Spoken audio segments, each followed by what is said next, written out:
আমি ইউনিভার্সিটি বার্মিংহামে আছি। আমি এখানে রিসার্চ করছি এবং আমি শিক্ষকতা আমি পড়াই আন্ডার গ্রাজুয়েট স্টুডেন্ট। আমি যে রিসার্চ প্রজেক্টগুলো কাজ করছি সেগুলোকে সফলতার দিকে নিয়ে যাওয়া, এটা হচ্ছে আমার এখনকার কাজ। আমি পিএইচডি স্টুডেন্ট সুপারভাইজ করি, তাদেরকে ভবিষ্যৎ বিজ্ঞানী হিসেবে গড়ে তোলা, এটা আমার কাজ। আচ্ছা, আমার আরেকটা প্রশ্ন হচ্ছে, আপনি যে একযুগ নাসায় ছিলেন, নাসায় বিভিন্ন প্রজেক্টে কাজ করেছেন, ওইখানের যে অনেকেই কিন্তু নাসা একটা এক্সক্লুসিভ প্লেস, অনেকেই কিন্তু ওই জায়গায় যেতে চায়। বিশেষ করে আমাদের সিলেটে এখন শিক্ষা দীক্ষার অবস্থা খুবই করুণ অবস্থায় চলে যাচ্ছে, যে মানুষ বিদেশে আসতে চায় কিন্তু পড়ালেখা বা ওই পজিশন যেতে চায় না। কিন্তু আমাদের সিলেটের যে প্রত্যন্ত অঞ্চল থেকে অনেকেই উঠে আসে, আপনার মতো অনেকেই যেতে চায়।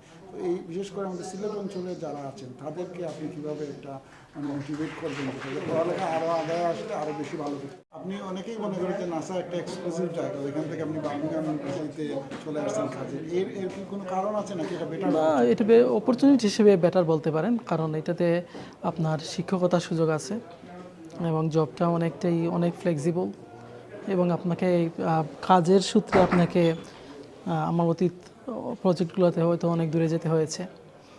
তো পরিবার থেকে আপনাকে অনেক সময় বিচ্ছিন্ন থাকতে হয়। পরিবারের বা যে কমিউনিটি আছে আমাদের ইংল্যান্ডে, সেটাও পরিবারের জন্য দরকার। আপনার বাচ্চারা, ছেলেরা, আপনার সন্তানরা হয়তো কমিউনিটির সঙ্গে জড়িত হতে পারবে, সে ভাষা সংস্কৃতিতে শিখবে। তো এই জিনিসগুলো ইম্পর্টেন্ট। আমার মনে হয় যে পড়াশোনায় থাকা, আপনার ডিগ্রি কমপ্লিট করা, এটা একটা ইম্পর্টেন্ট জিনিস। কিন্তু আরেকটা জিনিস মাথায় রাখতে হবে যে আপনি আপনার জীবনের যে লক্ষ্য, সেই লক্ষ্যের দিকে আপনি যদি যেতে চান, সেটা আপনার লক্ষ্যের উপর নির্ভর করবে। আপনার লক্ষ্য যদি হয় আমি বিদেশ যাব, সেটেল হব, সেটা এক জিনিস। কিন্তু আপনার লক্ষ্য যদি থাকে যে আমি বড় একটা কিছু করব, সেটা আরেক জিনিস। আপনি সেইভাবে কাজ করবেন।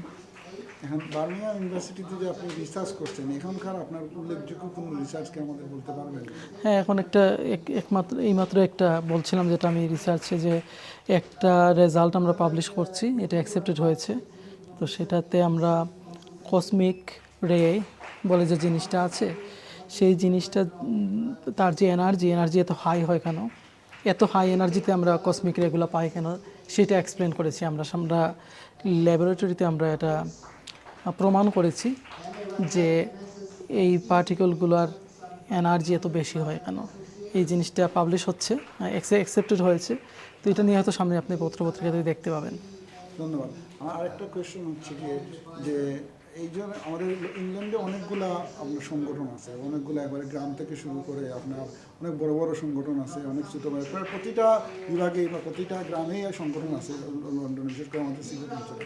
এই যে সংগঠনগুলোকে আপনি কি মনে করেন যে তরুণ প্রজন্মকে উৎসাহিত করার জন্য, এই যে আমাদের সমাজে বিভিন্ন ধরনের অনেকেই কিন্তু প্রফেসর আছেন, অনেকে ভালো ভালো, এদেরকে তুলে আনা উচিত বলে মনে করেন? আমি এটা উচিত মনে করি, কিন্তু এই যে আজকে যে অনুষ্ঠানটা হচ্ছে, সাস্টিয়ানরা করছেন, এটা একটা ভালো একটা প্ল্যাটফর্ম। কারণ এখানে সাস্টিয়ান যারা আসছেন, তারা বেশিরভাগই তাদের স্বপ্ন অনেক বড়, তারা অনেক ভালো জায়গাতে যেতে চান। আপনি সব প্ল্যাটফর্মে হয়তো এটা আপনি দেখবেন না, এটা যেটা এখানে দেখতে পাচ্ছেন। তো এটা আমি মনে করি এই ধরনের প্ল্যাটফর্ম হয়তো একটা ভূমিকা রাখতে পারে। আসলে আমার পরিবারের অনেক সহযোগিতা পেয়েছি। আমার বাবা ছিলেন শিক্ষক, বাবাও ছিলেন প্রফেসর, আমার মাও ছিলেন প্রফেসর। মাও দুইজনে রিটায়ার্ড, আমার বাবা মারা গেছেন গত বছর। তাদের অনুপ্রেরণা, তাদের সাহায্য, এটাই হচ্ছে প্রথম। কাজে আপনাকে মনে রাখতে হবে যে আপনি কাদের সঙ্গে চলছেন, আপনি কোন পরিবেশে আছেন, সেটা একটা বড় ফ্যাক্টর। এরপর আপনার ধরেন যে আপনার নিজের একটা প্রচেষ্টা, কিন্তু মনে রাখতে হবে এই প্রচেষ্টা যে ছোটোবেলা থেকে যে গড়ে তোলা, সেটা কিন্তু মা বাবারই দায়িত্ব। তো তো সেটা একটা অত্যন্ত বড় ফ্যাক্টর। এরপর হচ্ছেন যে আপনি যে স্কুল আমি বললাম, pilot school, MC college, Shahjalal varsity, Oxford university, এসব জায়গাতে আপনি যে আপনার শিক্ষকরা পাবেন, শিক্ষকদের একটা বিশাল বড় ভূমিকা আছে। এই শিক্ষকদের আপনার মায়া মমতা থেকে শুরু করে তাদের দিক নির্দেশনা, অনুপ্রেরণা, সব কিছু মিলিয়ে আপনি এবং এটাকে আপনি নিজের জীবনে প্রতিফলিত করা, সব কিছু নিয়েই আপনি হয়তো সফলতার দিকে এগিয়ে যেতে পারবেন আর কি। এই মুহূর্তে আপনি কোন জায়গায় জব করতেছেন? আমি ইউনিভার্সিটি